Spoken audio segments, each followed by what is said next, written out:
इंशाअल्लाह अब हया को लेकर हम 3 वाक़यात देखेंगे। सबसे पहले एक सहाबिया का वाक़या है जिनको मिर्गी का दौरा आता था।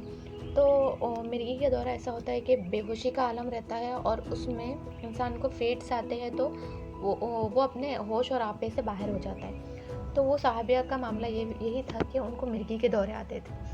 तो वो नबी सल्लल्लाहु अलैहि वसल्लम के पास आती है और फरमाती है कि नबी सल्लल्लाहु अलैहि वसल्लम मेरे हाथ में दुआ कीजिए कि अल्लाह ताला मुझे इस बीमारी से शिफा दे दे। नबी सल्लल्लाहु अलैहि वसल्लम फिर फरमाते कि आपकी ये बीमारी है, इंशाल्लाह आपको शिफा मिलेगी, पर आप सब्र करें। फिर वो जब सब्र की तलखीन सुनती है तो कहती है कि अल्लाह के नबी मेरे लिए ये दुआ करे कि जब मिर्गी का दौरा मेरे ऊपर आए तो मेरा जो पर्दा है वो खुल जाता है तो वो ना खुले। तो नबी सल्लल्लाहु अलैहि वसल्लम ने फिर उनके हक़ में दुआ की और वो बताती है कि जब फिर उनको मिर्गी का दौरा पड़ता तो फिर उनका पर्दा नहीं खुलता। देखिए, यहाँ पर ये चीज़ समझने की ज़रूरत है कि नबी सल्लल्लाहु अलैहि वसल्लम ने फरमाया कि 3 मौक़ों पर अल्लाह ताला अपनी क़लम उठा लेते। एक वो बच्चा जो बालिग़ नहीं है उस पर से अपनी क़लम उठा लेते।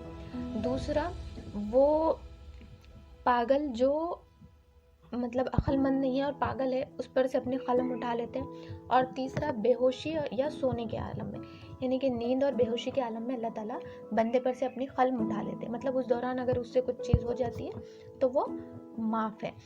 तब ये चीज़ समझने की ज़रूरत है, एक सहाबिया जो बेहोशी के इस आलम में भी अपने पर्दे और अपने हया का इतना ख्याल रख रही है और नबी सल्लल्लाहु अलैहि वसल्लम से कह रही है कि मेरे हक़ में दुआ करे, जबकि वो चीज़ पकड़ में नहीं है उनके।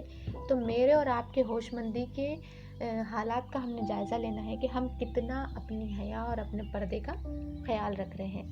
दूसरा वाक़या उम्मे ख़िलाद रज़ियल्लाहु ताला अन्हा का है, जिनके बेटे की शहादत के मौके पर वो देर से पहुंचती है और पूरी बाहया और बापर्दा होकर आती है। तो सहाबा देखकर उनको दंग रह जाते कि बेटे के सदमे में भी उन्होंने अपनी हया अपने पर्दे का इतना एहतमाम किया है। तो गम के मौके पर, बीमारी और बेहोशी के आलम में भी सहाबियात ने अपने पर्दे, अपने सतर और अपनी हया का इतना ख्याल रखा। तो हमको यहाँ पर ये चीज़ भी समझने की ज़रूरत है। नबी सल्लल्लाहु अलैहि वसल्लम ने फरमाया कि उस्मान बिन अफ़्फ़ान बहुत बाहया शख्स है, फ़रिश्ते भी इनसे हया करते हैं। तो यहाँ पर ये चीज़ समझने की ज़रूरत है कि उस्मान बिन अफ़्फ़ान जो कि हया की सबसे आला मिसाल हमको सहाबा में से मिलती है, तो उनकी जो हया थी उसकी मिसाल नबी सल्लल्लाहु अलैहि वसल्लम ने ऐसे बताई कि फ़रिश्ते भी इनसे जो सो हया करते।